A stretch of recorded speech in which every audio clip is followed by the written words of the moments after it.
शकरपुर में छात्रा ने फांसी लगाकर की आत्महत्या। पुलिस ने शव को पोस्टमार्टम के लिए भेजा। आत्महत्या की वजह का पता लगाने में जुटी है पुलिस।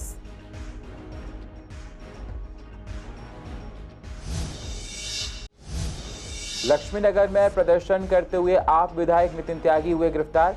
डीडीए द्वारा झुग्गियों पर बुलडोजर चलाने का कर रहे थे विरोध। भारी संख्या में आप समर्थक रहे मौजूद। आनंद विहार बस स्टैंड पर रक्षाबंधन को लेकर भारी भीड़। जान को जोखिम में डालकर पार कर रहे हैं ब्रिज। प्रशासन ने सुरक्षा के लिए नहीं किए कोई इंतजाम।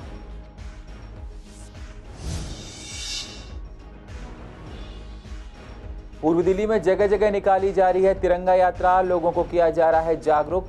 अमृत महोत्सव की धूम।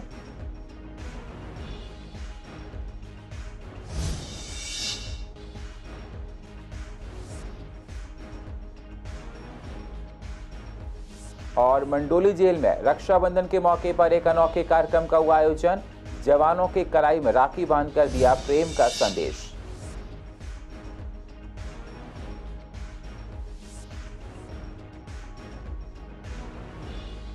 नमस्कार, स्वागत है आप सभी का सीसीएन में। मैं हूं आपके साथ सुनील चौहान और आप देख रहे हैं पूर्वी दिल्ली खास। अब होते हैं रूबरू पूर्वी दिल्ली की अहम खबरों के साथ। पूर्वी दिल्ली के शकरपुर इलाके में यूपीएससी की तैयारी कर रही छात्रा ने फांसी लगाकर अपनी जीवन लीला समाप्त कर ली है। मृतका की शिनाख्त 21 साल की प्रेरणा के रूप में हुई है। पुलिस को मृतका के पास से कोई सुसाइड नोट बरामद नहीं हुआ है। पुलिस शव को कब्जे में लेकर पोस्टमार्टम के लिए भेज दिया गया है। शुरुआती जांच के बाद पुलिस को पता चला है कि 2 दिन पहले छात्रा ने कोई परीक्षा दी थी जिसका एक पेपर बहुत खराब हो गया था। इसके बाद से वह काफी तनाव में थी। माना जा रहा है कि इसी वजह से उसने एक कदम उठाया। पुलिस छात्रा के परिजनों के अलावा उसके साथ रहने वाली लड़कियों और अन्य लोगों से पूछताछ कर मामले की छानबीन कर रही है। पुलिस के मुताबिक बुधवार दोपहर करीब 2 बजे शकरपुर थाना पुलिस को सूचना मिली कि एक पीजी के अंदर छात्रा ने पंखे से लटक कर अपनी जान दे दी। खबर मिलते ही पुलिस के वरिष्ठ अधिकारी मौके पर पहुंचे। छात्रा को फंदे से उतारकर नजदीकी अस्पताल ले जाया गया, जहां डॉक्टर ने उसको मृत घोषित कर दिया। पूर्वी दिल्ली के लक्ष्मीनगर यमुना खादर में वर्षों से झुग्गी झोपड़ी डालकर रह रहे दर्जनों झुग्गियों पर दिल्ली डेवलपमेंट अथॉरिटी डीडीए ने बुलडोजर चला दिया। डीडीए की इस कार्रवाई का झुग्गी झोपड़ी के लोगों ने जमकर विरोध किया। इनके समर्थन में वहां पूर्व विधायक नितिन त्यागी भी पहुंचे, लेकिन भारी संख्या में मौजूद पुलिस की टीम ने नितिन त्यागी को हिरासत में लेकर थाना ले गई और अतिक्रमण के खिलाफ कार्रवाई पूरी की गई। नितिन त्यागी को हिरासत में लेने की खबर आम आदमी पार्टी के कार्यकर्ताओं को मिलते ही दर्जनों आम आदमी पार्टी के कार्यकर्ता थाने पहुंचे और थाने का घेराव कर जमकर नारेबाजी की। नितिन त्यागी ने कहा कि डीडीए ने नियम और कायदे को ताक पर रखकर गरीबों की झुग्गी पर बुलडोजर चला दिया। उन्हें अपने सामानों को समेटने तक का मौका नहीं दिया गया। डीडीए ने झुग्गी झोपड़ी में रहने वाले लोगों को नोटिस तो जारी किया था, लेकिन नोटिस में इतना वक्त नहीं दिया गया ताकि ये लोग यहां से हटकर सुरक्षित जगह जा पाते।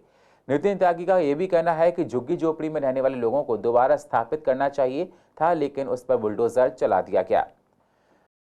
यहाँ पे सामने खादर में, यमुना खादर में कई हज़ार झुग्गियाँ हैं। यहाँ पे बहुत लोग रहते हैं, बहुत गरीब लोग रहते हैं, बहुत मजबूर और मजदूर लोग रहते हैं। यहाँ पे उनको डिस्प्लेस किया जा रहा है। हाई कोर्ट का एक ऑर्डर है जो कि दिखा रहे हैं डीडीए वाले।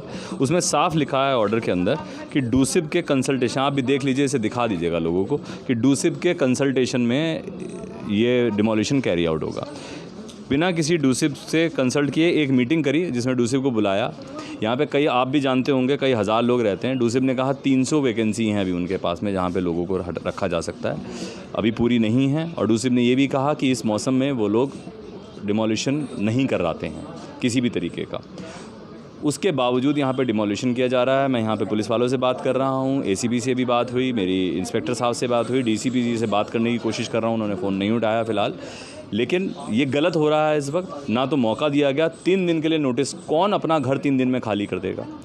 3 दिन का नोटिस लगा दिया कि अपने घर खाली करके चले जाओ। यहाँ पे कम से कम 2000 फैमिलीज़ रहती हैं। कहाँ चले जाएंगे 3 दिन के अंदर? 15 दिन, 20 दिन, 1 महीना कोई तो देगा। मैं किराए पे रहता हूँ, मेरा मकान मालिक अगर मुझसे कह दे कि जो है घर खाली कर दो, क्या मैं 3 दिन में घर खाली कर सकता हूँ? क्या ये पॉसिबल है?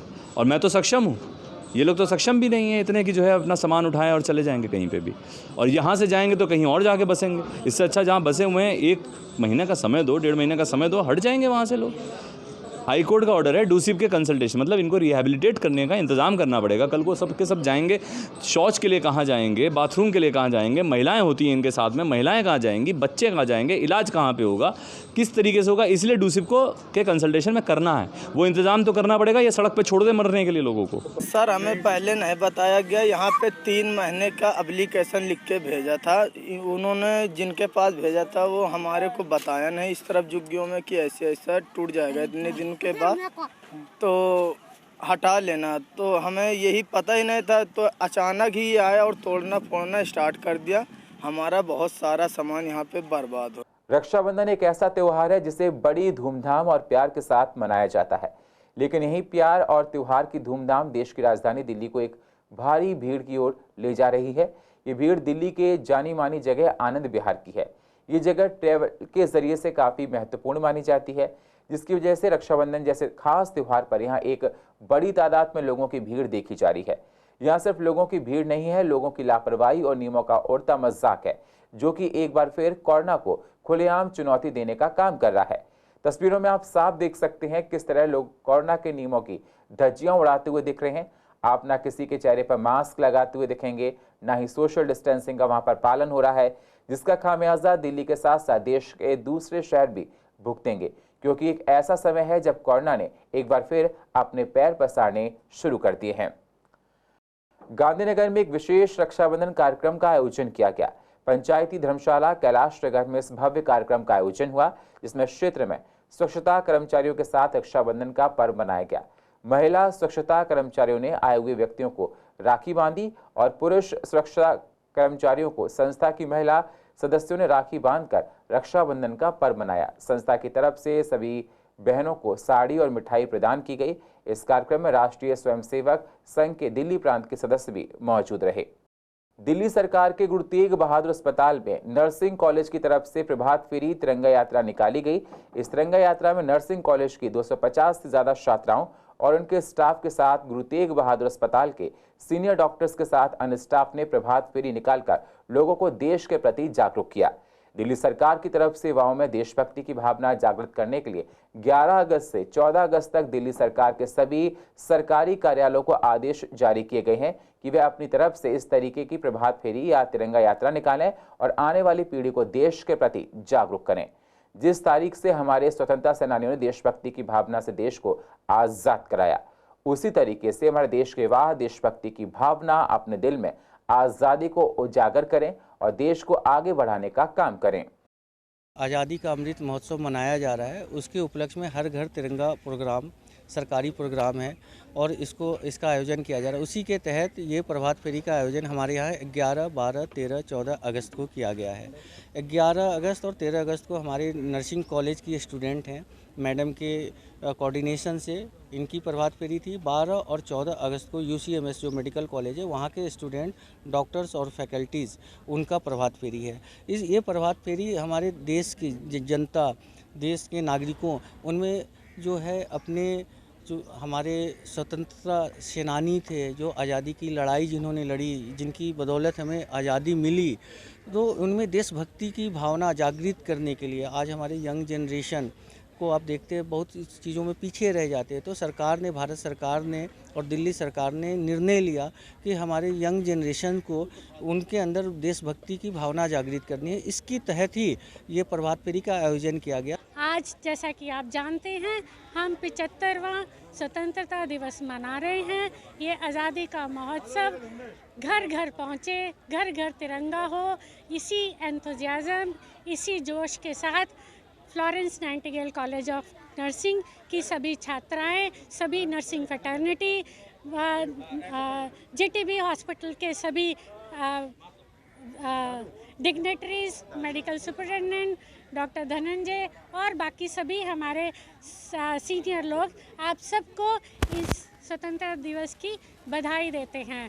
आज प्रभात फेरी का आयोजन नर्सिंग कॉलेज की तरफ से हुआ है, जिसमें हमारे प्रधानाचार्य अंजना ढल मैडम और डॉक्टर धनंजय के कोऑर्डिनेशन में ये प्रभात फेरी हमने आयोजित की और ये प्रभात फेरी के माध्यम से हम सभी देशवासियों, सभी मरीजों और सभी हमारे विद्यार्थी जो आगे देश का नाम रोशन करने वाले, उनको यही मैसेज देना चाहते हैं कि हमें एकजुटता रखनी है। चाहे हमारे देश के अंदर की कोई भी इशू हो या देश के बाहर की कोई भी इशू हो, एकजुट होकर हमें आगे बढ़ेंगे तो हमारा तिरंगा इसी तरह जैसे 75 साल से हमारा तिरंगा जो लहराया है, इसी तरह से आगे भी 100 साल और कई शताब्दियों तक इसी तरह शान से लहराता रहे। पूर्व दिल्ली के मंडोली जेल परिसर में एक अद्भुत नजारा देखने को मिला। जेल परिसर में केंद्रीय रिजर्व पुलिस बल रक्षाबंधन के मौके पर एक अनोखे कार्यक्रम का आयोजन किया गया, जिसमें मेडिकल छात्राओं ने हिस्सा लेकर अपने अपने घरों से दूर रहे जवानों के कलाई में राखी बांधकर प्रेम का संदेश दिया। इस मौके पर जवानों ने मेडिकल के छात्रों को आशीर्वाद दिया। वहीं जेल परिसर में केंद्रीय रिजर्व पुलिस बल के कमांडेंट अनिल कुमार 139वीं वाहिनी केंद्रीय रिजर्व पुलिस बल ने कहा कि देश का प्रत्येक नागरिक अपने अपने घरों में रहकर भी देश की सेवा कर सकता है। जैसे देश के कानून को मानना, देश की सफाई व्यवस्था सुचारू रूप से रखना और भी कई कार्य ऐसे हैं जो देश के प्रत्येक नागरिक को देश का सच्चा सिपाही बना सकते हैं। मैं इसमें बताना चाहूँगा, एक्चुअली ये कार्यक्रम हमारी ओर से नहीं, एनएमओ की ओर से है, जिसमें डॉक्टर रितु और डॉक्टर त्यागी जी हमारे यहाँ पे आए और उनके जो स्टूडेंट है प्लस जो MBBS के जो स्टूडेंट हैं वो सभी बहनें हमारे पास आई हैं। और ये हमारे लिए बहुत ही खुशी का मौका है कि रक्षाबंधन पे जो हमारे पूरे स्वास्थ्य का और हमारे कंट्री के जो विभिन्न क्षेत्रों में जहाँ भी हम कहीं भी जिस क्षेत्र में भी डिप्लॉयड हैं, हमारा हर जगह स्वास्थ्य का ध्यान रखते हैं। वो आजकल हमारे बहन के यहाँ पे आई हैं, तो हमें बहुत ही खुशी हुई है।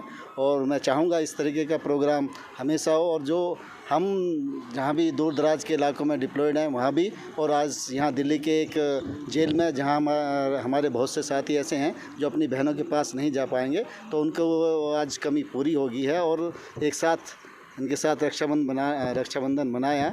तो हम यही कहेंगे कि हमारे लिए बहुत खुशी की बात है। देखिए, पिछले 6 साल से, विगत 6 वर्षों से हम लगातार मंडोली जेल परिसर में आते हैं और इस रक्षाबंधन के पर्व से पूर्व आते हैं हमेशा।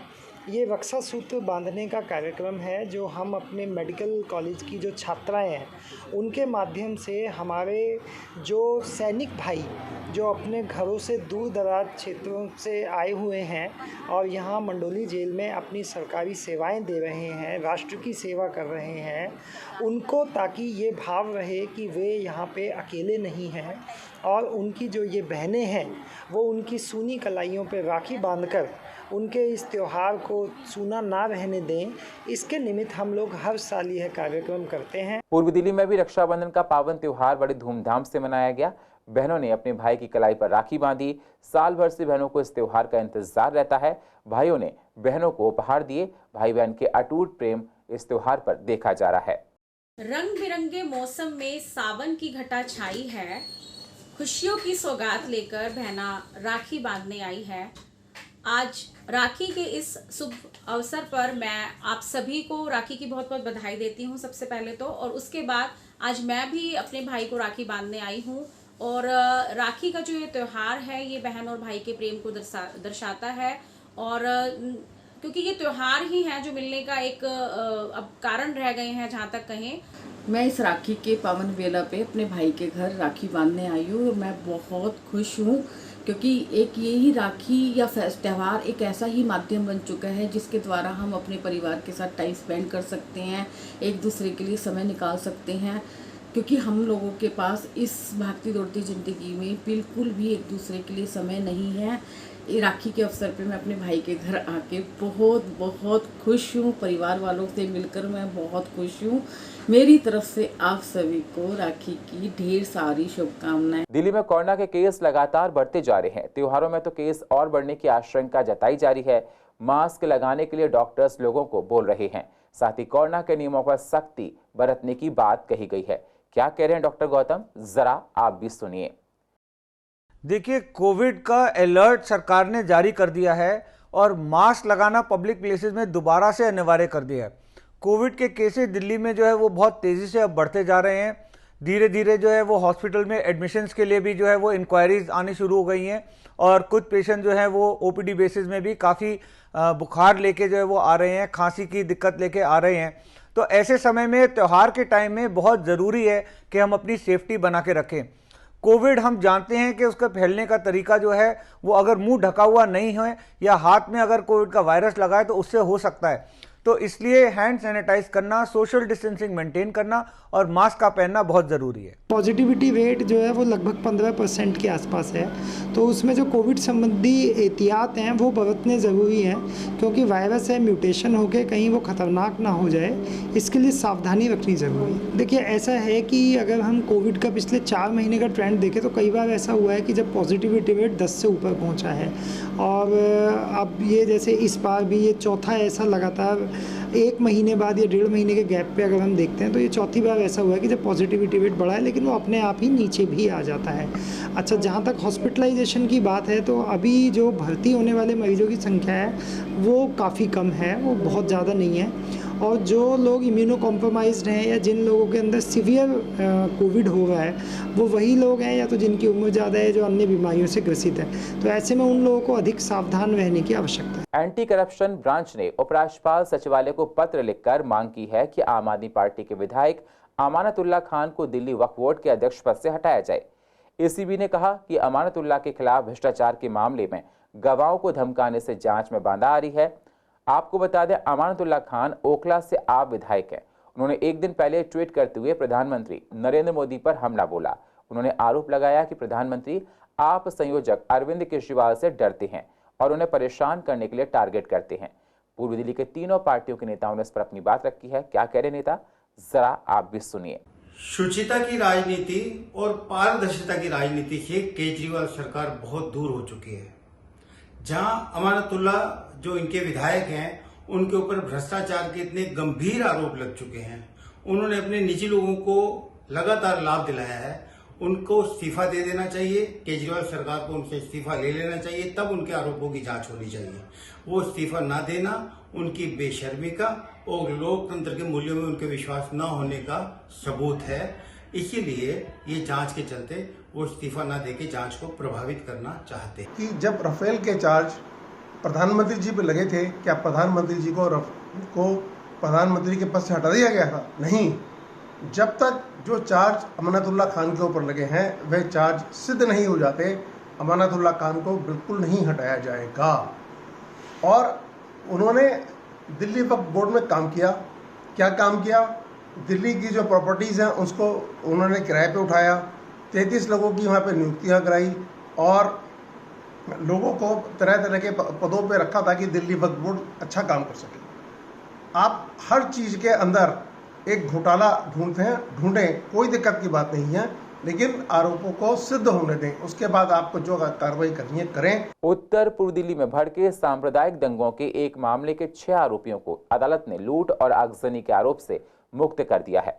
हालांकि इनके खिलाफ दंगों की धाराओं के तहत मेट्रोपॉलिटन मजिस्ट्रेट की अदालत में मुकदमा चलेगा। कड़कड़ुमा स्थित अतिरिक्त सत्र न्यायाधीश पी परमाचला की अदालत ने अभियोजन पक्ष ने पूरक आरोप पत्र दायर करते हुए खुद स्वीकार किया कि आरोपियों के खिलाफ आगजनी की धाराओं के तहत कोई फोटो या वीडियो प्राप्त नहीं हुआ है। इसके बाद अदालत ने आरोपियों को इन आरोपों से मुक्त कर दिया।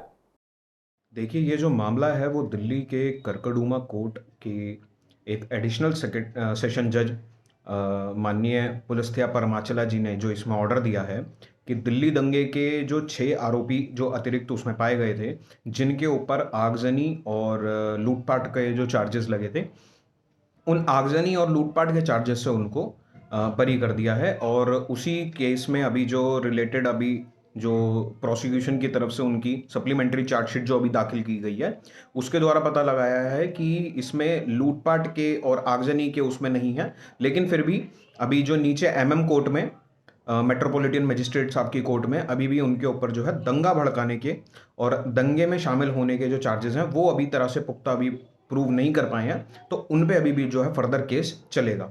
अभी वो ट्रायल उसका आगे बढ़ेगा और फिर एविडेंस की स्टेज के बाद देखेंगे कि उस केस में क्या होगा। लेकिन फिलहाल के उसमें अगर देखें तो एडिशनल सेशन जज जो पी परमाचला जी हैं, उन्होंने इनको लूटपाट और आगजनी के मामले में से बरी करा है 6 एक्यूज्ड को।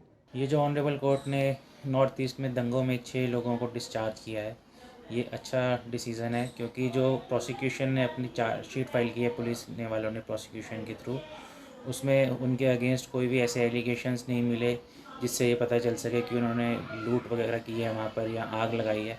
हाँ, लेकिन उनके अगेंस्ट ये है कि दंगा वगैरह करने के चार्जेस हैं, तो कोर्ट ने उनको लूट और आग वगैरह लगाने के चार्जेस से डिस्चार्ज किया, लेकिन दंगों के चार्जेस उन पर लगाकर उनके आगे ट्रायल चलेगा पूरा।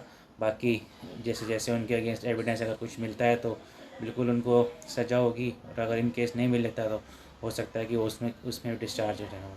दिल्ली पुलिस ने उच्च न्यायालय को बताया है कि वर्तमान में उनके पुलिस थानों की सीसीटीवी प्रणाली में ऑडियो रिकॉर्डिंग की सुविधा नहीं है। दरअसल हाईकोर्ट ने दिल्ली पुलिस से रिपोर्ट मांगी थी कि थानों के अंदर लगे सीसीटीवी कैमरों में ऑडियो रिकॉर्डिंग की सुविधा क्यों नहीं है। इसी संबंध में दिल्ली पुलिस ने अपनी रिपोर्ट पेश की। क्या कह रहे हैं एडवोकेट अंकित, इस पर जरा आप भी सुनिए। देखिए, बेसिकली क्या है कि जो दिल्ली पुलिस है उसके अंदर लगभग 75 से 80 सब डिविजन्स हैं। एक एक सब डिवीज़न के अंदर लगभग 2 से 3 थाने आते हैं। इतने थाने हमारे दिल्ली शहर के अंदर हैं जहां पर कैमरे 10-10 कैमरे लगभग इन्होंने हर थानों में लगाए हुए हैं, और जहां पर ऑडियो रिकॉर्डिंग की सुविधा नहीं है। तो अभी वर्तमान में आप देखेंगे कि रिसेंट में जो सीसीटीवी का चलन चला है, जिसको एविडेंस के तौर पे बतौर कोर्ट के सामने भी साक्ष्य के रूप में प्रस्तुत किया जा सकता है, तो ऐसे में एविडेंस बहुत ज़रूरी हो गई है कि सीसीटीवी हो। और अधिकतर हम ये देखते हैं कि लोगों की कंप्लेंट ये आती है कि जी थाने के अंदर मुझे बिठाए रखा, या मुझे थाने के अंदर मारपीट करी गई, मेरे से लड़ाई झगड़ा करा गया, या पुलिस वाले भी कहते हैं कि हमारे साथ बदसलूकी हो गई।